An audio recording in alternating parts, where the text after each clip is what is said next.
Next thing on this show, and probably I'd say if you look back at the show, it's probably the thing that people remember the most going into it, and that would be the world title match. John Cena defending the title against Mark Henry, and this comes off of Mark Henry's retirement, where Mark Henry comes out in the retirement, quote unquote, comes out the night after Payback in a salmon-colored suit. What do you remember about the Mark Henry retirement speech that ended up not being a retirement? I felt like I saw it coming. It was one of those things where because again, like John Cena's always, not always, but between him and the Big Show and him and Mark, he's always tried to kind of push the envelope with these bigger guys that are clearly bigger than him, because he's always kind of come off as this unbeatable, or this powerhouse. And so when I saw him holding up the belt together, I was like, oh, that's you could see it coming. It was such a good fake, though. I remember I was every year from about 2009 to about 2018, my family would go to the Poconos every June, and whenever there'd be wrestling on, I'd try to kind of sneak it in toward the end of each night. And that night, right when we put it on, Mark Henry was coming out. And I had heard, like, Mark Henry, people were saying, I'm not too sure what's going on with Mark Henry, but I think he's retiring. And I agree with you 100%. He came out, I'm like, there's no way he's really retiring. Because also wearing this incredible, ridiculous salmon-colored suit that only Mark Henry can pull off. If I wear that, I look ridiculous. I look like probably a raisin. Just ridiculous. But he comes out, stylish as all hell, salmon-colored suit, and he starts going on this speech. And if you've never seen it, highly recommend you check this out. It's swig of water for the working man. What?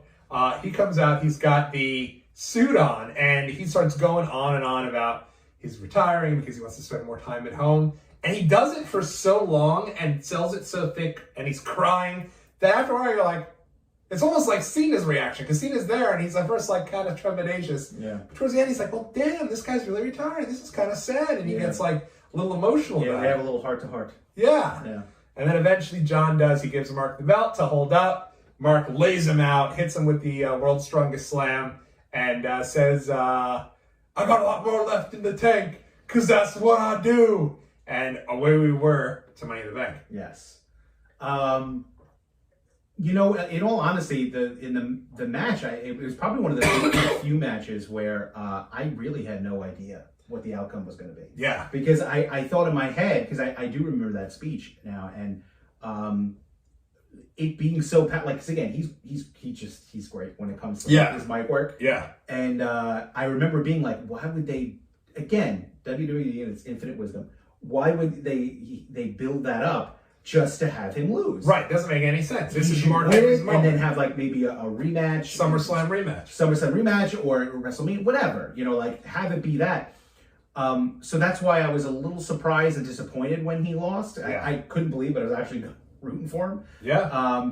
Plus, at the time, I think I was just so seen it out. Oh, for sure. We had seen it out. Yes.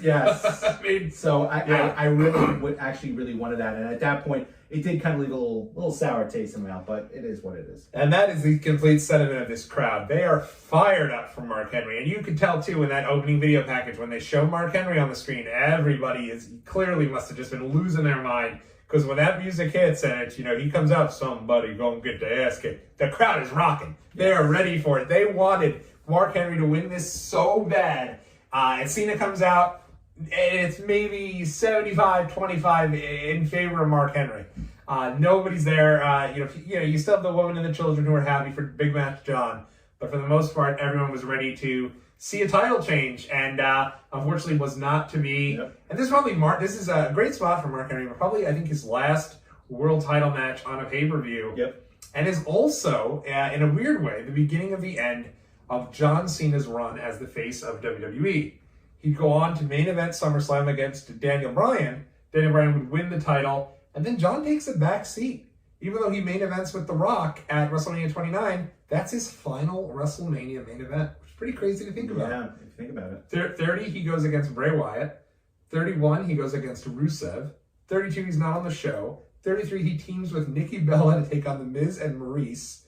And really takes a major step back, and they start to get the new generation ready. Whether that be Daniel Bryan, Randy Orton, or eventually Roman Reigns. Yes, I was about to say Roman Reigns, yeah.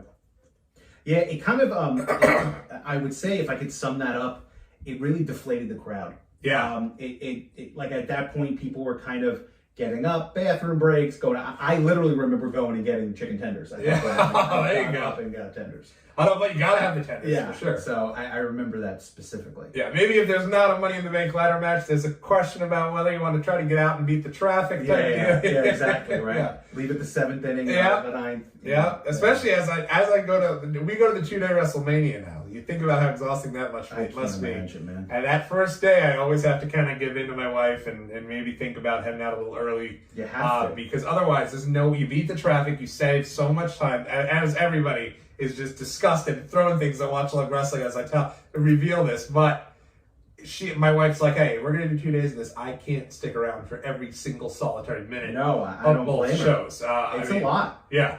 Yeah, we did it the first time we did both days. I remember. Second day we fell asleep. We slept like 2 in the afternoon. Didn't you do like a full weekend once? Well, when it was here, we did every single. I mean, it was ridiculous. But yeah, we now do the 2-day WrestleMania, especially with bringing Dakota.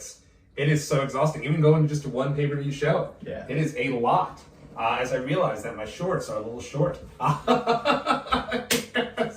Sitting here with John, I'm like, damn, my entire damn legs are hanging out here. It's all good, man. Everyone didn't know this. They didn't know this was the Watch Along Wrestling OnlyFans channel. They thought they were getting the Watch Along Wrestling YouTube It's only an channel. extra $10 That's right. So, hey, if you like what you just saw, make sure you subscribe to Watch Along Wrestling for tons of vlogs, full-length videos, including the entire discussion Joe and I had about his trip to Money in the Bank 2013. Thanks so much for watching the video. Have a great day.